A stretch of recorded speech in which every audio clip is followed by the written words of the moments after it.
Bonjour à tous, chers amis de la Société archéologique de Béziers, et bienvenue ici dans la manufacture d'orgue de Plaisance du Gers. Puisque je ne peux pas me rendre auprès de vous, bien j'ai le plaisir de vous accueillir ici dans ces murs vénérables, puisque nous sommes installés dans une ancienne minoterie qui date de l'époque de Napoléon III. Nous sommes au cœur de la bastide de Plaisance du Gers, au fin fond de l'Armagnac, et c'est une grande joie pour moi de vous recevoir sur ce thème des orgues en biterrois. Alors rassurez-vous, je ne vais pas faire l'inventaire exhaustif de tous les orgues qui se trouvent dans la région de Béziers, ce serait trop fastidieux et sans doute inintéressant. Je vais garder simplement à l'esprit de cette promenade quelques instruments particulièrement significatifs au regard à la fois de leurs constructeurs et de la période musicale qui a vu leur éclosion. Nous allons nous servir d'un personnage que vous connaissez bien, c'est Dom Bédos de Celles, puisque votre société archéologique a édité ce magnifique ouvrage qui est véritablement très utile à l'ensemble de la profession organistique, aussi bien les organistes, les organologues et les facteurs d'orgue, pour marcher sur les traces de Dom Bédos et connaître désormais de façon précise sa biographie. Merci donc à vous d'avoir édité ce magnifique ouvrage qui est pour nous un véritable outil de travail. Alors que nous dit Dom Bédos à propos des orgues en biterrois?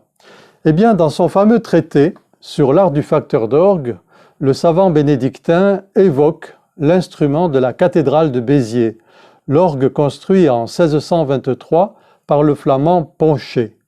Et il l'évoque de façon absolument admirative, puisque au détour d'une page, il va citer cet instrument. Je vous en donne lecture. « Je crois que je ferai plaisir aux ouvriers en donnant ici une idée d'une montre d'orgue que j'ai vue, c'est de l'orgue de la cathédrale de Béziers en Languedoc dont je parle.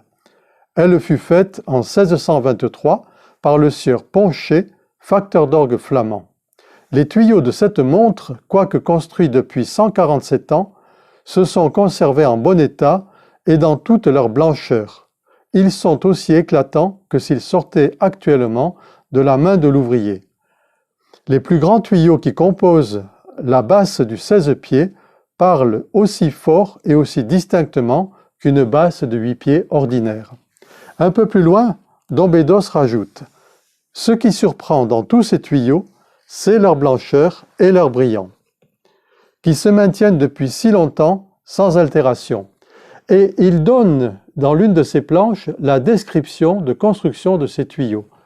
C'est la planche numéro 77 qui figure le dessin des bouches renforcées de la basse de montre de l'orgue de la cathédrale de Béziers.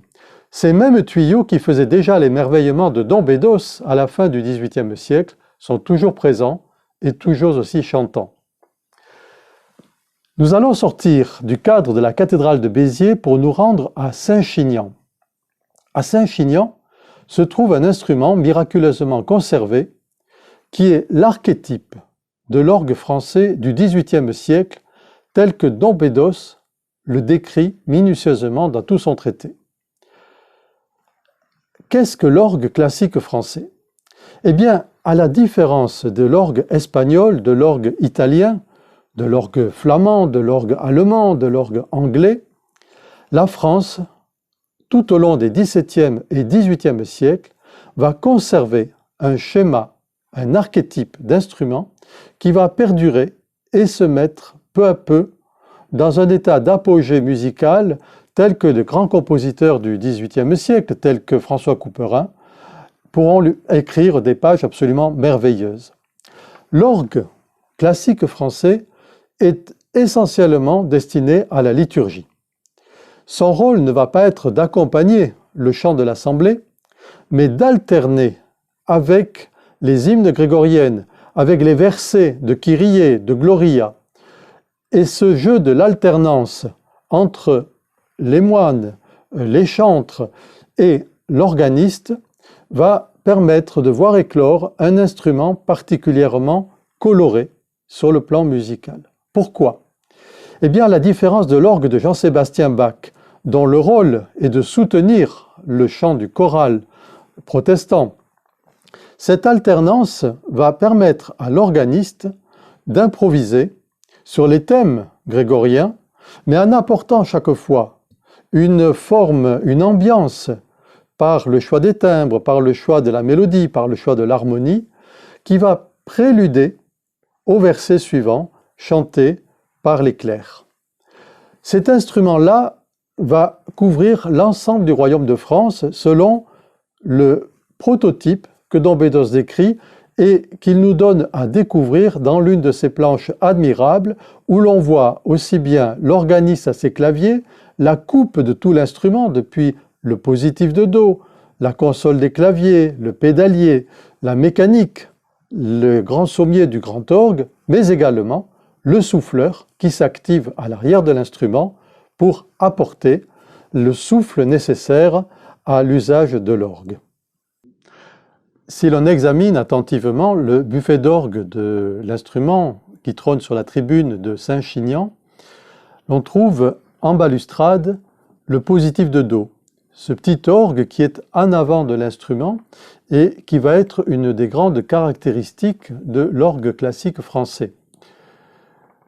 Le positif de Do cache le jeu de l'organiste à la vue du public et au-dessus de l'organiste se trouve le grand massif avec la montre de 8 pieds, c'est-à-dire environ 2,40 m pour le plus grand tuyau, et cette montre va cacher l'ensemble de la tuyauterie qui va apporter les différentes sonorités, les différents timbres de l'orgue.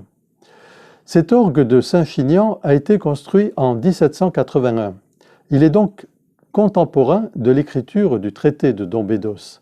Et nous avons un parallèle extrêmement étroit entre le traité de Dom Bédos et cet instrument. Il se trouve que l'orgue de Saint-Chinian est resté dans un état de pureté totale. Il n'a pratiquement pas été modifié depuis sa construction. Il est donc un témoignage extrêmement précieux de la facture d'orgue française. Je vous propose, pour illustrer mon propos, d'écouter l'alternance entre le chant grégorien et l'orgue.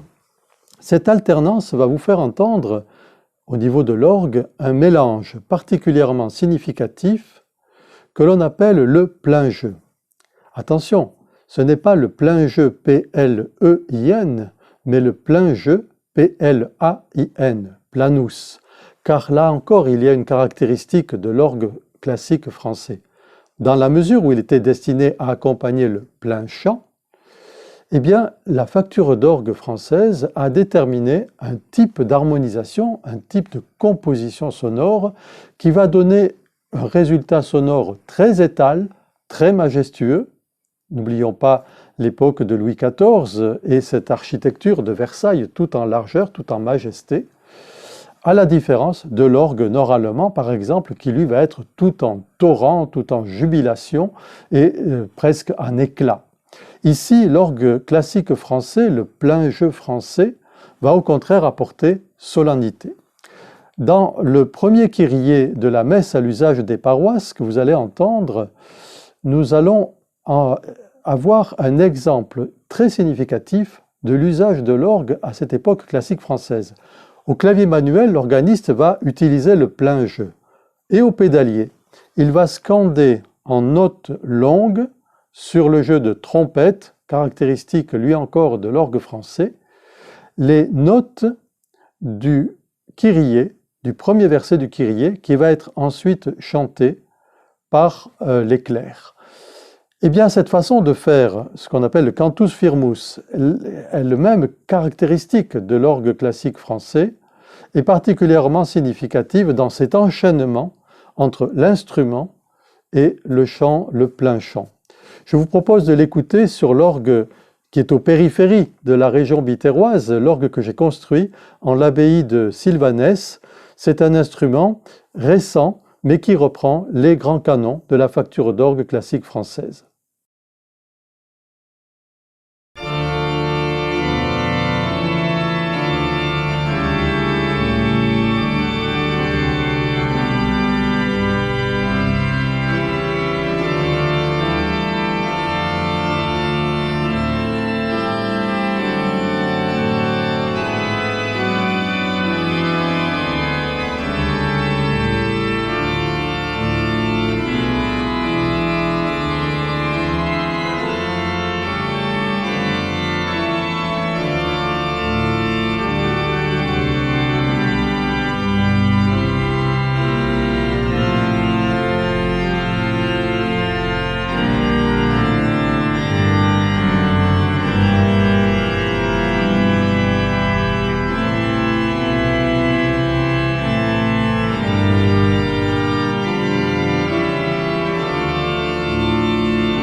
venez d'entendre à l'orgue l'organiste Pauline Kounduno-Chabert et interprétant le plein chant les solistes de la musique byzantine. Ce disque est en tout point remarquable et je vous le recommande chaleureusement car il est avéré que la messe de Saint-Denis a été chantée sans interruption pendant un millénaire, mais son contenu a varié au cours des siècles. Tout en restant continuellement chanté en grec, le chant grégorien du début s'est fait plein chant à partir de la Renaissance et pendant la période classique, il a vu cette alternance entre l'orgue et les chanteurs. Dom Bédos ne nous a pas laissé que son traité. Dom Bédos a également construit et il a joué ici en terre biterroise un rôle d'expert particulièrement respecté.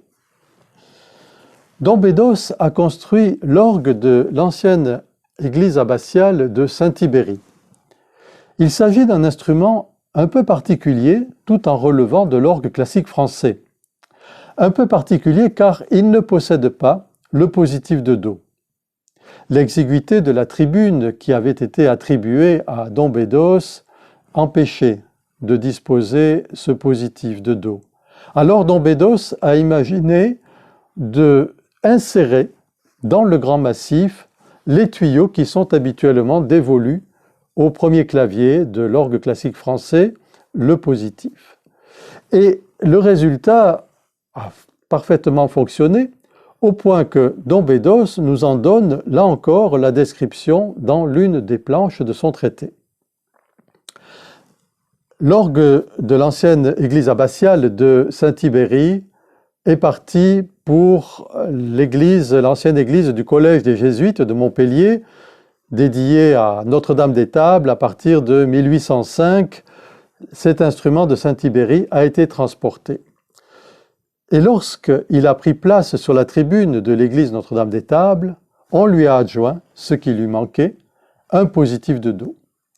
Ces travaux montrent comment, jusque dans toute la première moitié du XIXe siècle, le schéma de l'orgue français a perduré. Car lorsque l'on transporte un instrument qui n'a pas de positif de Do, on ne conçoit pas de l'installer sur une tribune spacieuse sans le doter de cet élément caractéristique.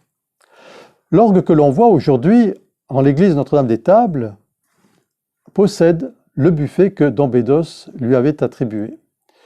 Admirable buffet d'orgue tout en élégance et dont nous trouvons, ainsi que je l'ai noté, la planche dans le traité du savant bénédictin. Expert incontesté, Dom Bédos va en donner la preuve lorsqu'il réside en l'abbaye de Saint-Ibéry et lorsqu'il va être informé du projet de construction d'un orgue pour la collégiale Saint-Jean de Pézenas. C'est en 1758 ou au tout début de 1759 que Jean-François Lépine, qui est un jeune facteur d'orgue de 26 ans, va terminer son véritable chef-d'œuvre de maîtrise. C'est grâce à Dom Bédos que Jean-François Lépine s'est vu attribuer la construction de cet instrument. Dom Bédos, qui va apporter son soutien à ce jeune facteur d'orgue débutant, facteur d'orgue qui va construire au travers de l'ensemble du Midi de la France un grand nombre d'instruments particulièrement remarquables. De l'orgue de Jean-François Lépine ne subsiste que le double buffet de style Louis XV, 15 jeux anciens mais complètement transformés, réharmonisé par Aristide Cavaillé-Coll, j'y reviendrai un peu plus tard. Ce buffet en chêne, arrêtons-nous pour l'admirer, est l'œuvre du Marseillais Louis Courdeau, dit provençal, d'après les plans et le dessin en élévation de l'ingénieur montpelliérain Vidal.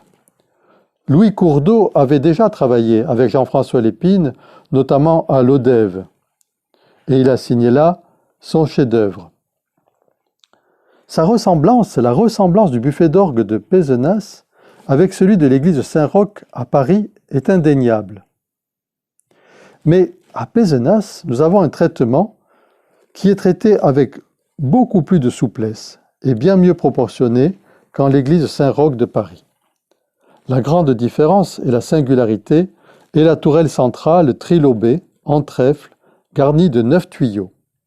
Les sculptures, dans le style rocaille, sont du Toulousain François Morteuil, cadet, sur les indications de Jean-François Lépine. Si nous avons vu la relation musicale étroite qui existait entre l'orgue classique français et son usage liturgique, qu'en est-il dans cette première moitié du XIXe siècle que nous abordons maintenant? Eh bien, le style musical en général est en pleine évolution.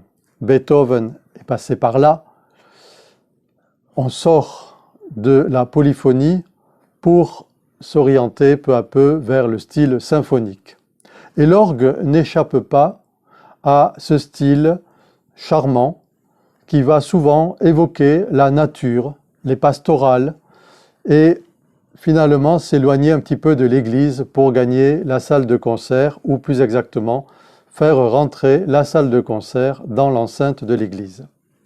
Dans son ouvrage de référence, La musique d'orgue française, de Jean Titelouze à Jean Alain, le musicologue Norbert Dufourcq décrit cette période.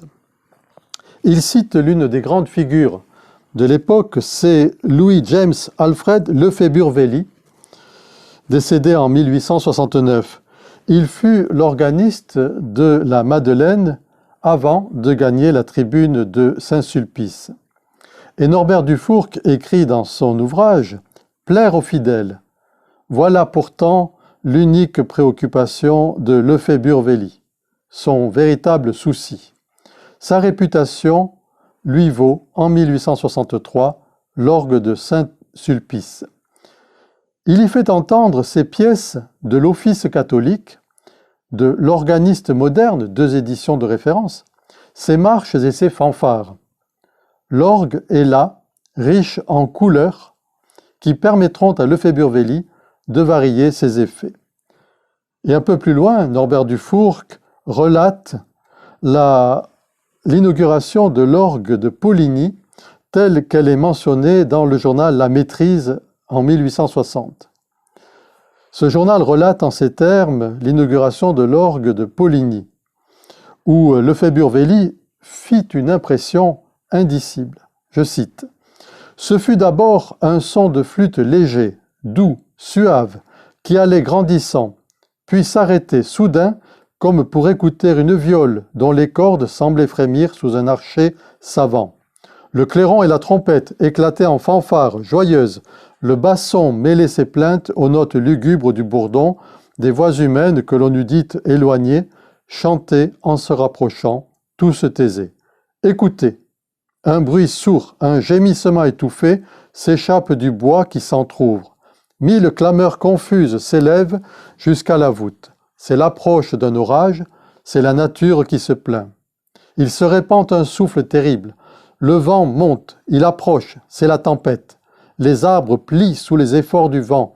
Les cataractes du ciel ruissellent sur le sol.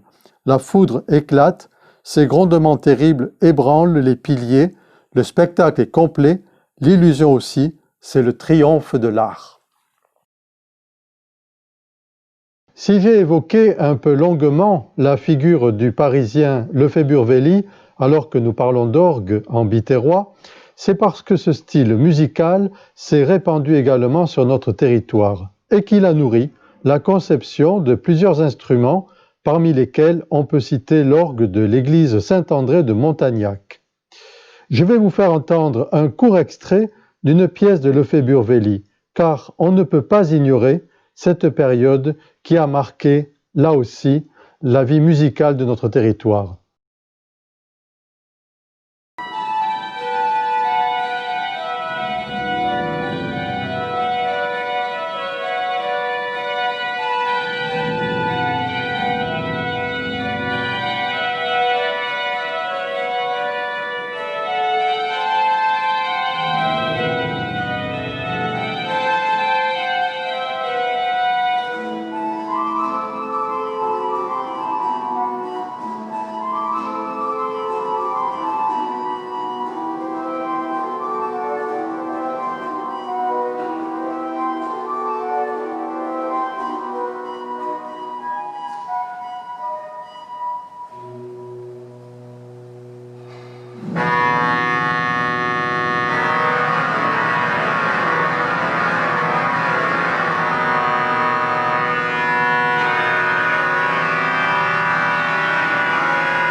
Voilà, je ne vais pas vous infliger davantage la musique de Lefebvre-Wely avec ses cataractes, ses orages et ses moutons qui bêlent au loin.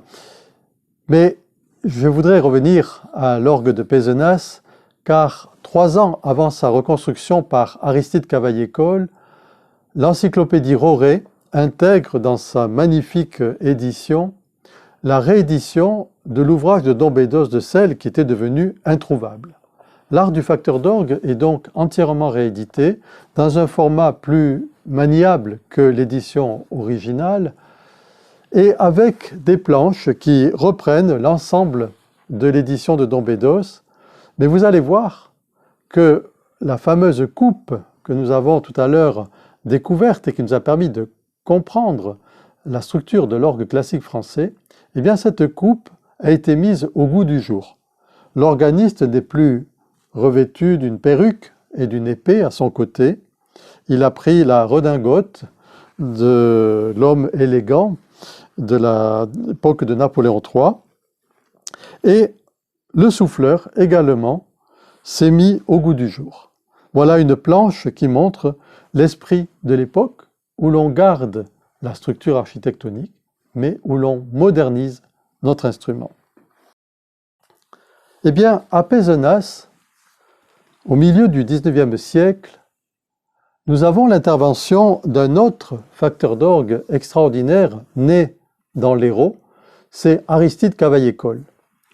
Aristide Cavaillé-Coll va intervenir pour reconstruire l'orgue de Pézenas en 1853, mais sans en dénaturer le plan archétypal français. Il va donc moderniser l'orgue, le mettre au goût du jour, sans pour autant casser son architecture intérieure. Il va adjoindre un récit expressif qui va être l'apanage de sa facture. Il va introduire des jeux puissants. Il va mettre au service de l'organiste les ingrédients nécessaires à la musique de Lefebvre-Wely. De Pézenas et de cette période transitoire entre la monarchie de Juillet et le Second Empire, nous allons repartir vers Béziers et nous allons avancer de 30 ans pour nous trouver en 1880 dans l'église Sainte-Aphrodise. Entre-temps, la facture d'orgue française s'est stabilisée. La période symphonique est là, les grandes œuvres de Berlioz, de Liszt se sont imposées, et la facture d'orgue, grâce à Aristide Cavaillé-Coll, qui a peu à peu mis au point ce que l'on va appeler l'orgue symphonique, la facture d'orgue s'est stabilisée sur un nouveau schéma, qui est l'orgue symphonique, et je dirais même l'orgue impressionniste. Car l'instrument que nous avons à Sainte-Aphrodise de Béziers, construit par la manufacture Puget de Toulouse, est un instrument véritablement différent de son prédécesseur de l'époque classique française. Vous le voyez déjà sur le plan du buffet d'orgue. Le positif de Do a disparu. Exactement comme à l'orchestre, le quatuor s'est fondu dans l'ensemble de l'orchestre symphonique. Les jeux du positif ont intégré l'intérieur de l'instrument. Et de même que Cavaillé-Coll avait développé la boîte expressive enfermant tous les tuyaux du troisième clavier habituel de l'instrument, le récit, dans un coffret étanche muni de jalousies que l'organiste pouvait ouvrir ou fermer à volonté pour augmenter ou diminuer la puissance du son, eh bien le positif, les tuyaux du positif intérieur cette fois, vont également être dotés d'une boîte expressive.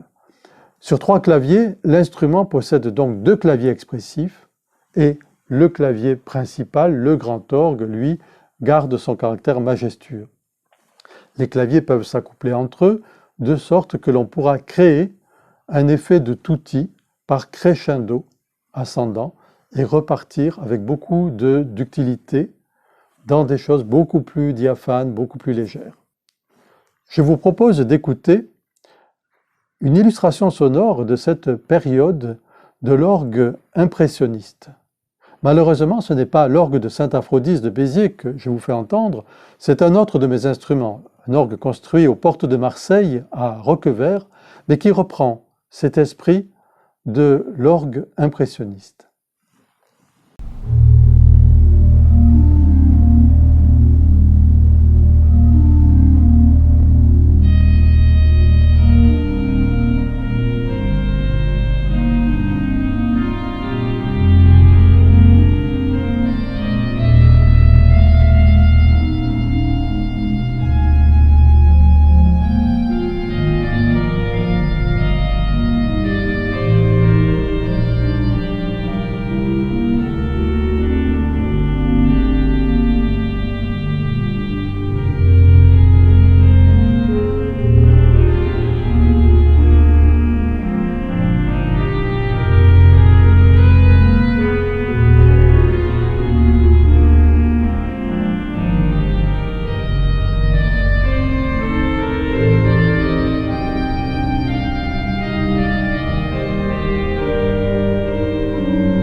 Entrons à présent dans le XXe siècle.